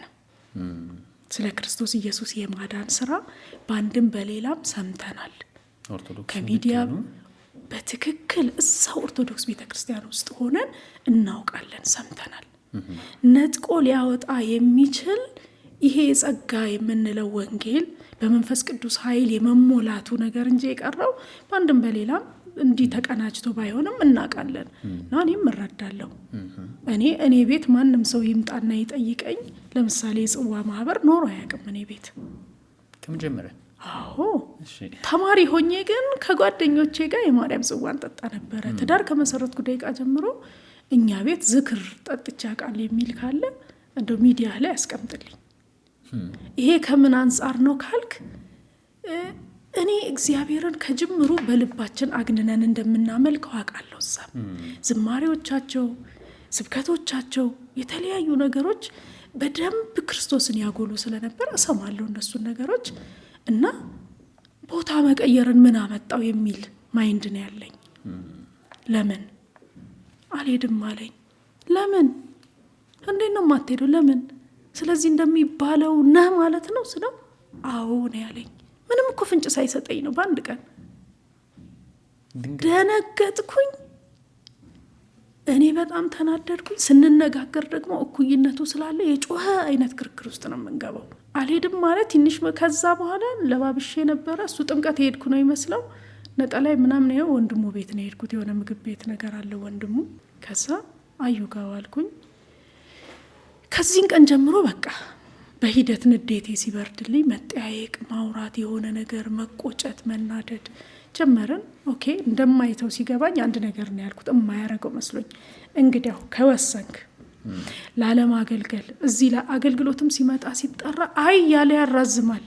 ፋይናንሻል ምንጩ የሱ አገልግሎት ነው፣ የኔ ስራ ነው። ሁሉንም አይ ይላል። ኤክስኪውዝ ሚ ምን አስበህ ነው ስለው አይ እኔ እየከበደኝ ስሄድ እንዲዘምሩ እንደዛ ትዘምሩ እያሉ ለእኔ አይምሮ የማይመች ነገር ስለሚሉ እየከበደኝ ተይኝ ማለት ጀመረ። ቤት ውስጥ ቀስ እያለ ቀረ።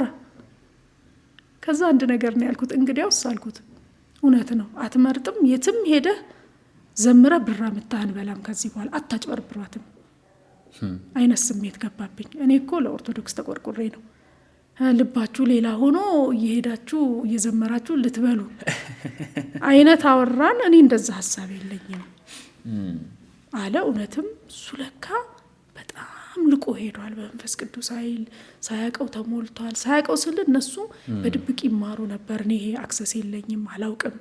መምህር አሰግድ ሳህሉ ያስተምረው ነበር። እኔ ይሄን አላውቅም። በአቅም በዚህ ልክ አይመስለኝም እና መረዳት ስለሌለኝ በጣም ቻሌንጅ አረገው ነበረ። ገና ሊያወራኝ ሲያስብ መጽሐፍ ቅዱስ ሲሆነ ይሄ እኮ ቤትዬ ብሎ ውስጡ የገባው ሊገ ምንም ነገር እንዳትለኝ፣ ምንም እንዳትለኝ፣ እንዲህ ነው የእውነት ነው የምልቃወመው ነበር በጣም በቃ። በዚህ ውስጥ ግን ቀስ ብዬ ተደብቄ ሶፍትዌር ላይ ማይብላለኝ መመርመር፣ እሱን አልሰማህም ያልኩትን ታሪክ ማጥናት መመርመር። እኔ እንዴት ብሎ ቢጸልይ እንደሆነ አላቅም። ከጊዜ በኋላ እኔም እየረገብኩ እውነትን እየተረዳው ከዛ እንዴት ትዳሬን መተው ማለት ነው ለእኔ እኮ አንተ እዛ ሄድክ ማለት ወይኔ እቀራለሁ ማለት ነው የሚል ውስጥ ነበር ያለሁት። እንዴት ብዬ እንዳመንኩ ሳላውቅ እኔ ከሱ ብሼ ተገኘው። ለምን ብትለኝ እሱ የሚነግረኝን እውቀት እሰማለሁ፣ ግን የሆነ አታውቅም ስሜት ልለው ፈልጋለሁ። እዚህ ጋር ስህተቶች ነበሩብኝ። በማይታመን ሁኔታ ቅድስት ጴንጤ ትሆናለች ያልተባልኩ ሰው ከጊዜ በኋላ ደግሞ የማገልገል ቁጭት ገብቶብኝ እኔው ሆንኩም ማስቸገረው ጭራሽ ካልመሰከርኩ። ከዛም ተሰማምተን ብቻ አልቆምንም። ቲዮሎጂካል እውቀት እንዲኖረን ፍሬም እንዲኖረን ወደ ቲዮሎጂ መሄድ፣ የተሻለ እውቀት መማር፣ እነዛን ነገሮች አብረን እየተራብን እየተጠማን ሄደን ቲዮሎጂ ተማረን። ለዛሬ በድፍረት እማላፍርበት እማላመቻምችበት ምንም ጥቅማ ጥቅም ብታመጣ እማልደራደርበት ኢየሱስ ብዬ የወጣሁለት ትዳሬን ነበር። ድሮ በትዳሬ ነበር እንዲህ እማልደራደረው። አሁን ግን ከትዳሬም በላይ በኮንፊደንስ ይሄ ነው ጌታዬ፣ ይሄ ነው አምላኬ። ቅድም ባለቤቴ ሲያቅፈኝ ያለው የነበረኝን አስተወኝ ያልኩ ዛሬ የትኛውም አይነት ሸክም ቢከበኝ አሁን ቅድሚያ ወደ ባለቤቴ አልሄድም። ሰው ነው፣ እሱም ሊደክመው ይችላል፣ ላይረዳኝ ይችላል። አለኝ አሁን አባት አለኝ፣ ሊቀ ካህን በረከክ ብዬ ነግረዋለሁ። የሀገር ችግር ተሸክሜ ትንሽ ደቂቃ ተንበርክኬ ጥያቄን አጥቼው እነሳለሁ። ጥያቄ ስለሌለብኝ ጥያቄን አጥቼው እነሳና አንዳንዴ ግራ ይገዛው በኋላ ብርሺ ቤትዬ አንቺ ግን ምን ሆነሽ ነው? ስንት ነገር እያለብን ዝም ብለሽ ትስቂያለሽ። የሆነ ነገር እንዲህ እኔ ምን አገባኝ? እኔ አሁን የገባኝ ነገር አቅራቢዬ የሰማዩ አምላክ ነው። በቃ እሱ ያቀርብልኛል፣ እኔ ተነስቼ መንቀሳቀስ ነው። የሰማዩ አምላክ ያከናውንልናል አይደል ያለው ነህምያ። እኛም ባሪያዎቹ ተነስተን እንሰራለን። እኔን አስቀድማችሁ ጽድቁንና መንግስቱን ሹን የተባል ነው። የእግዚአብሔር መንግስት ውስጥ ከገባው ልጁ ከሆንኩኝ እኔ ልጅ አለመሆን እንዴት እንደሚያከስር እናትና አባቴን በማጣት አይቼዋለሁ። አክስቴን ኦር ሌላን መንገደኛ ሰው እማዬ ብል እንኳን በማዬነት ልክ አይሆኑልኝም። አባዬ ብለው አባዬ አይሆንልኝም። አባት አለኝ። አሁን ግን አሁን አባት አለኝ። እናቴ የለኝም አልልም። አሁን ከእናትም በላይ የሆነ አለኝ። አሁን ከኪሴ ገንዘብ ሳጣ ሰው አልጠይቅም፣ ባሌን አልጠይቅም። ለምን አልልም። የራሱ የሆነ ጊዜ ያለው ሁሉ ነገር። አንዳንድ ነገሮች ሳይሰጡን ቢዘገዩ ስለማይጠቅሙን ሊሆን ይችላል። በዛ ውስጥ ግን እየተሰራው ነው። በማጣት ውስጥ ሰዎች ፊታቸውን ሲያዞሩ፣ ሰዎች አልረዳ ሲሉ ለካ ዓይንን ከሰው ላይ አንስተህ ትኩረትህን ወደ እግዚአብሔር እንድታረግ። አሁን ትምክትሽ ማን ነው ብትለኝ ማንም። እግዚአብሔር ላይ እመካለሁ፣ እሱ ላይ እደገፋለሁ። ልጆቼ ወጥተው ሲገቡ ምን ይሆኑ ይሆን? እኔ ለአገልግሎት ወጥቻለሁ፣ መሸብኝ፣ ምን በሉ ይሆን? ወደቁ ይሆን አልልም። ለምን? እኔን አምኖብኝ ለአገልግሎቱ ያሰማራኝ እሱ የቤቴ ጠባቂ ነው። ባሌን ወደ አገልግሎት ሲያሰማራው እሱ ትዳሩን ጠባቂ ነው። እሱ ህልውናችን ነው። እሱ አቅራቢያችን ነው። እሱ መካሪያችን ነው። ዛል ልብዬ ነገሮች የከበዱኝ ዕለት ምንም አይጠበቅብኝም። ጸጥ ብሎ መኝታ ቤቴ መግባት ነው። ከየት መጣ ሳልል መልሶቹ ተመልሰው ወይም ጥያቄዎቹን ረስቻቸው እገኛለሁ። አብረን ለመጸለይ ቁጭ ካለን የመጨረሻው የ8 ዓመቱ ልጄ ትንሽ ራሴን አሞኝ ልጄ ጸልይልኝ ካልኩት ታለቅሳለህ የሚያወጡት ቃላት። እግዚአብሔር ሆይ በእናትህ ብሎ ነው የሚያለቅሰው። ጩጬ እኮ ልጅ ነው። እግዚአብሔር ሆይ በእናትህ፣ እናቴን በጣም ስለምወዳት መቼም አታሳምምብኝ፣ የምትፈልገውን ሁሉ አርግላት። የ8 ዓመቱ ልጄ ነው እንደሚጸልይልኝ። የ13 ዓመቱን ተወው፣ የጌታ ሀብታሙ ይባላል። እሱን ተወው። ተናገረ ማለት ሆነ ነው። አንድ ቃል ሊናገር ሲል እንባ ይቀድመዋል። እሱ ደግሞ ምን እንደሆነ አይገባኝም። ትልቁ ልጃችን ዩኒቨርሲቲ ገብቶልናል 3ኛ ዓመት። really ያ wow የ3ኛ ዓመት የኤሌክትሪካል ኢንጂነሪንግ ተማሪ ነው። ጎበዝ ልጅ ነው። ትሁት ልጅ ነው።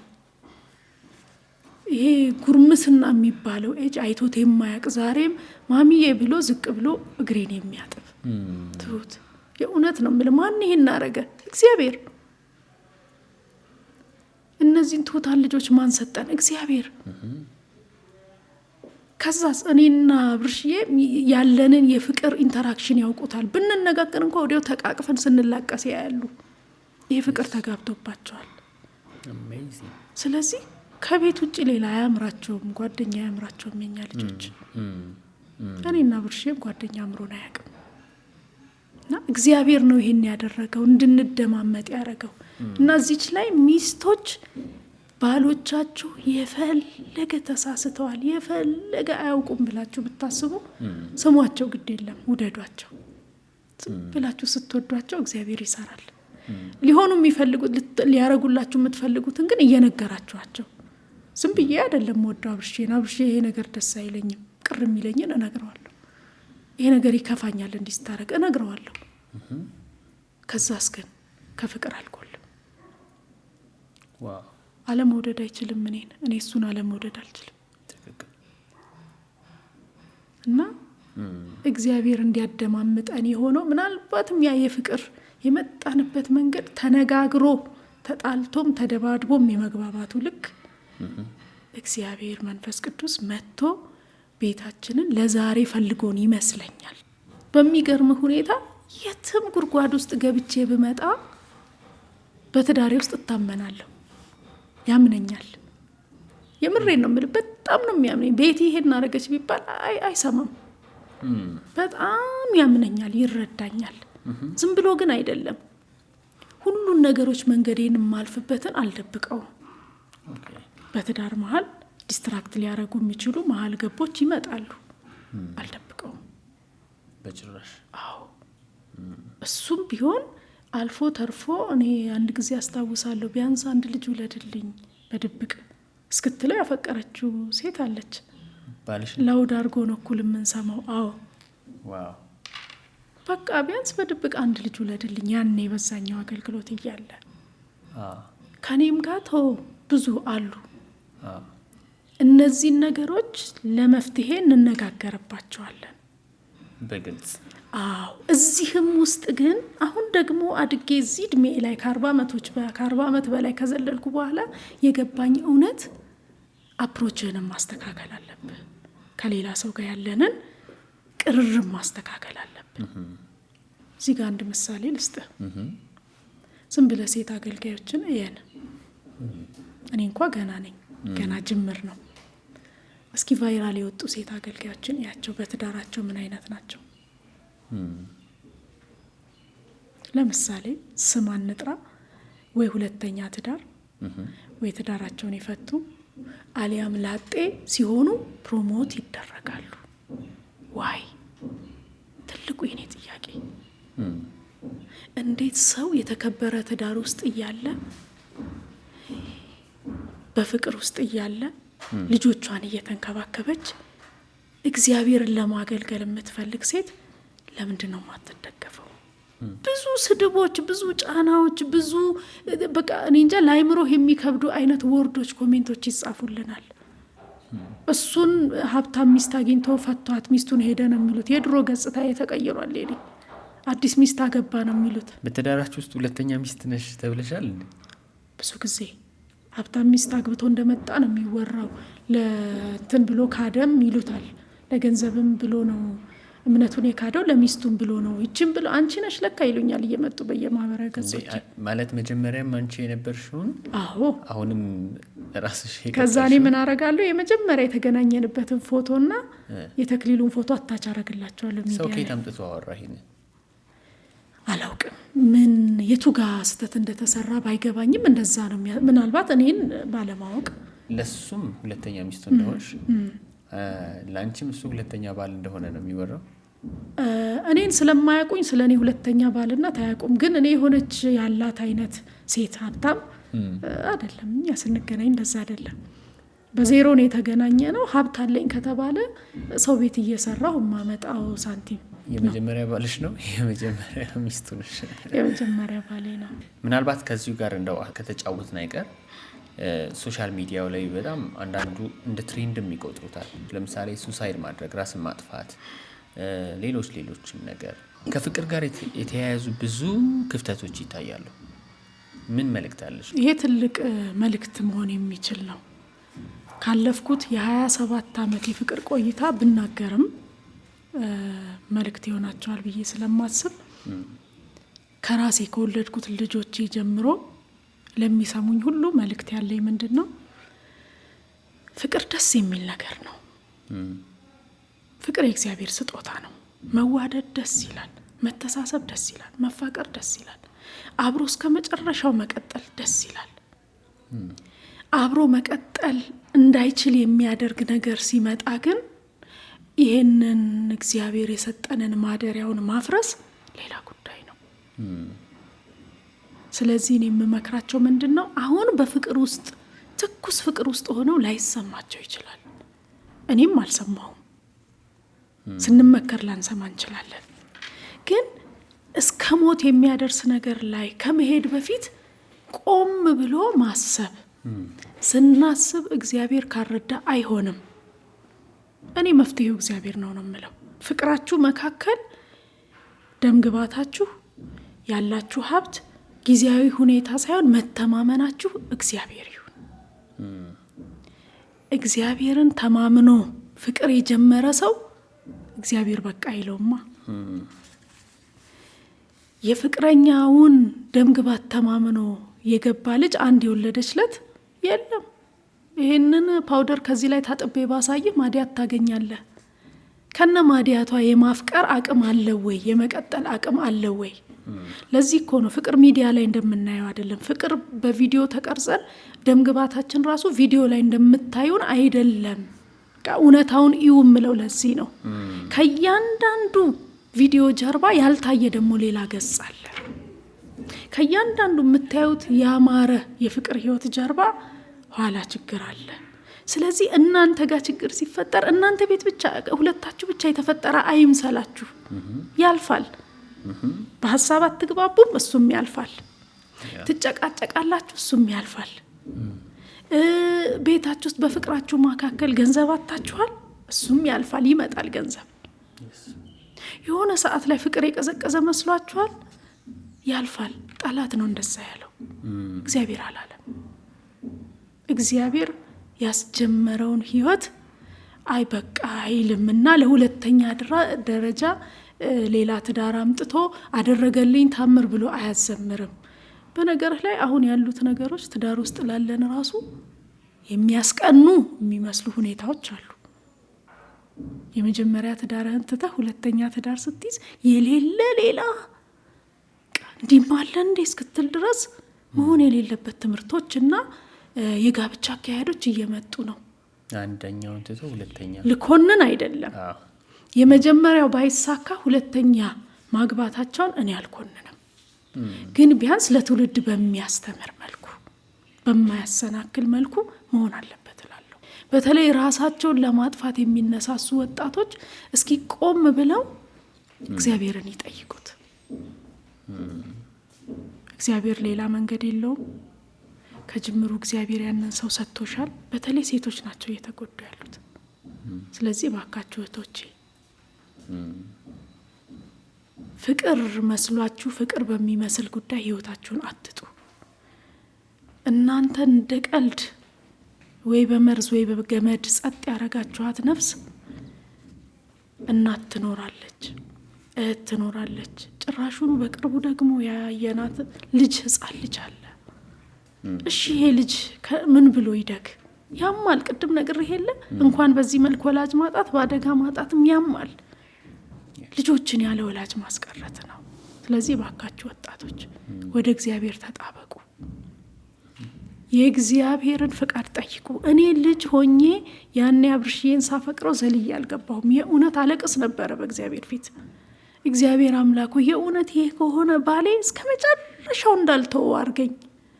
በቃ ከዛ ደግሞ ምን ልመሰለ በጣም የሚገርመው ጸሎቴ ደግሞ እንደ ዘመኑ ነብይ ያረገኝ ነበር መሰለኝ።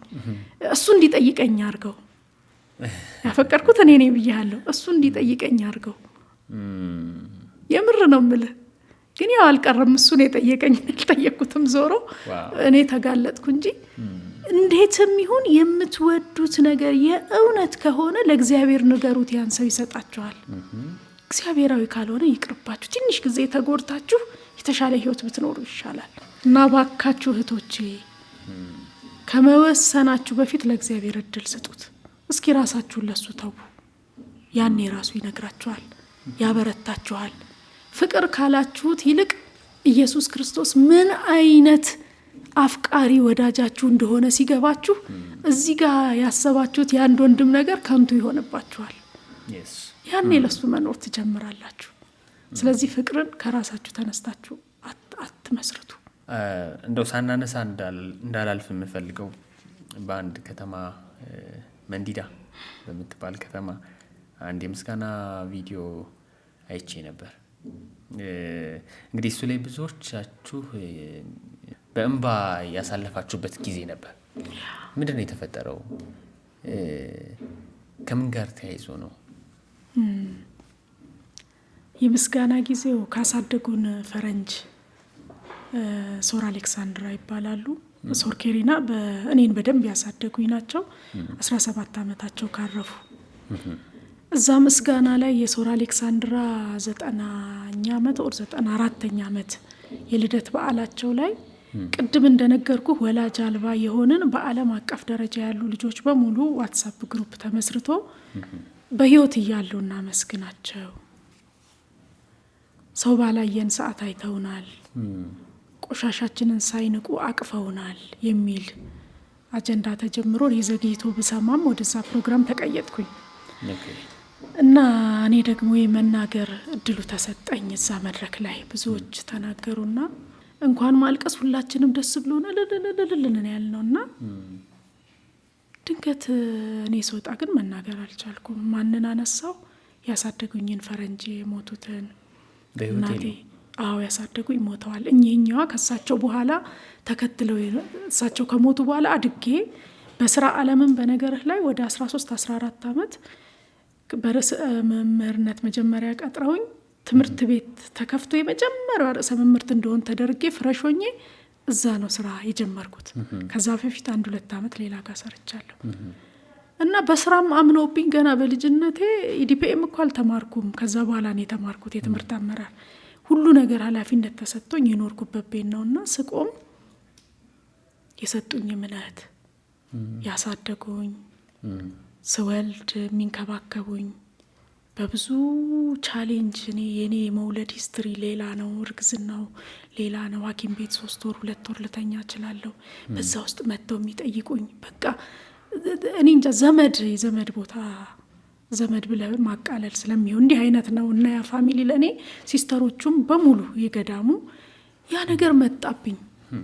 ሲመጣ እሳቸውን ለማመስገን ስነሳ ማንና ያለው ፍቅሬ የሚባል የድሮ ሹፌራቸው አሁን ትልቅ ይሆናልና ይመክረኝ ነበር በልጅነቴ እና እሱን ሳየው ምን ሳይ አመሰግናለሁ ሳይሆን እምባዬን የመጣው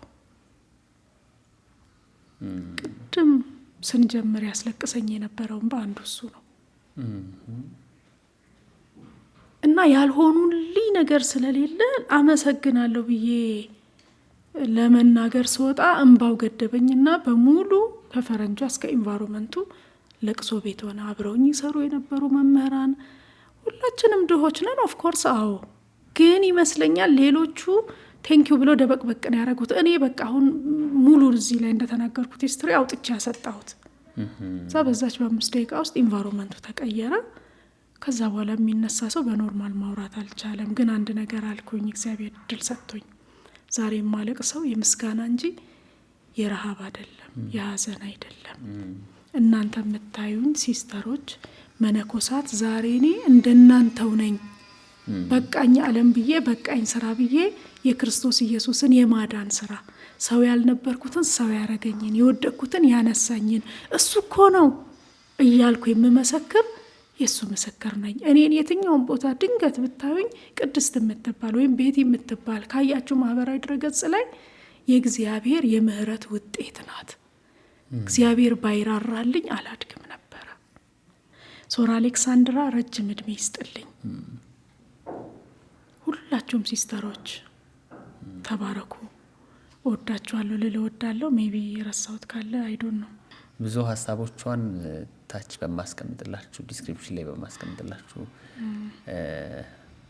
ሊንክ ላስተካክለው። ይቅርታ እሺ፣ ቤቲ ሾው ነበረ እሱ ቀርቶ ግሬስ ቲቪ ኢትዮጵያ ሆኗል። ሰው ከታች በማስቀምጥላችሁ ሊንክ ግሬስ ቲቪ የሚል አይደለ የሶሻል ሚዲያ እሱ ላይ ገብታችሁ እንግዲህ ሙሉ ሀሳቦቿን መልእክቶቿን ታስቀምጣለች።